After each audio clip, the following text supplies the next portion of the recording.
အားလုံးပဲမင်္ဂလာပါကျွန်တော်ဗီဒီယိုလေးတင်ပေးမယ်ဗျာဒါပေမဲ့အများကြီးတော့မပြောတော့ဘူးမြန်မာနိုင်ငံကြီးချင်းတွေလည်းသိတဲ့အတိုင်းပဲကျွန်တော်အားလေးပြောမယ်အပင်နဲ့ပတ်သက်ပြီးတော့ကျွန်တော်ဘာမှမပြောတော့ဘူးပြောချင်တာ message ကဘာလဲဆိုတော့အခုငလင်ပေးတွေကိုရနိုင်တဲ့တော့ကူညီပေးကြပါဗောနော်အလူငွေလေးလည်းတန်တန်တော့နီးစက်ရဖွဲ့စည်းကိုလှူပေးနေကြတာလည်းတွေ့နေရပါတယ်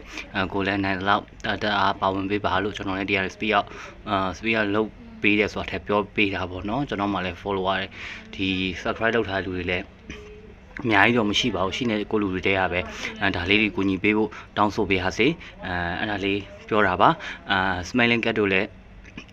သူတို့ဒီဟာကူဖို့ပေါ့နော်အဲ့ဒါလေးတွေလုံနေရလေးရှိရဲ့Facebook တွေမှာလည်းတင်ပေးထားလေးရှိရဲ့လှူဖို့ပေါ့နော်စီဝိန်းနဲ့လှူဖို့ပေါ့နော်စီလေးလည်းရမယ်လူငွေလေးလည်းဖြစ်သွားမယ်ပေါ့အဲ့လိုမျိုးလေးလည်းကျွန်တော်တွေ့ရတယ်ဗျအဲ့ဒါလေးလည်းအဆင်ပြေတဲ့လူတွေကူညီပေးကြပါအောင်ပြီးတော့ downtown စီပန်ကလည်းအဲ့လိုမျိုးလုပ်ပေးနေရကျွန်တော်တွေ့ရတယ်အားလေးတွေတတ်နိုင်ရင်ကူညီပေးဖို့ဒီကနေကျွန်တော်ပြောပြစေကျွန်တော်ထဲမှာ subscriber တွေတော့အများကြီးမရှိဘူးဆိုပေမဲ့ရှိရလူတွေကတယောက်ချင်းစီပဲဖြစ်တယောက်လောက်ပဲဖြစ်ဒါမျိုးလေးတွေလုပ်ပေးနိုင်ပဲဖြစ်ကျွန်တော်အများကြီးဝမ်းသာပါတယ်ပေါ့နော်ဒီအခုဖြစ်တဲ့ကိစ္စတွေကိုလည်းအများကြီးစိတ်မကောင်းဖြစ်ရတယ်ဒါကြောင့်မို့လို့ကျွန်တော်အပင်နဲ့ပတ်သက်ပြီးတော့ဘာမှပြောမှာမဟုတ်ဘူးဗီဒီယိုလည်းဒီရပိုင်းနေမှာတင်ညစိတ်ကိုလုံးဝမရှိတော့မတင်ဖြစ်တာပါအခုအဲ့ဒီဟာလေးတွေကျွန်တော်တွေ့ရတယ်ဒေါင်းတောင်းစီပန်ကလည်းစီလေးအဲ့လိုရောင်းနေရောင်းတူမယ်လို့ပြောတယ်ကိုရီဂရိုဝိုင်အတွက်ကတော့ကိုလည်းစီလေးရသွားမယ်သူလည်းအလှလေးဖြစ်မယ်ကိုလည်းအလှလေးဖြစ်မယ်ပေါ့နော်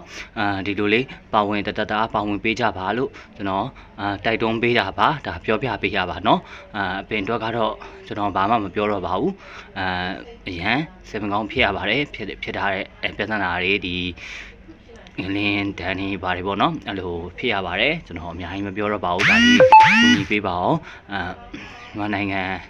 အတွက်လည်းကိုလူတွေနီးစပ်ရာကူညီပေးကြပါပေါ့နော်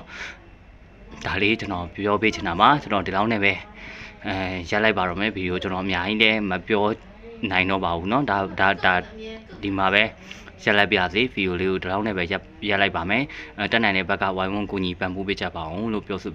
ပြစီဗျာ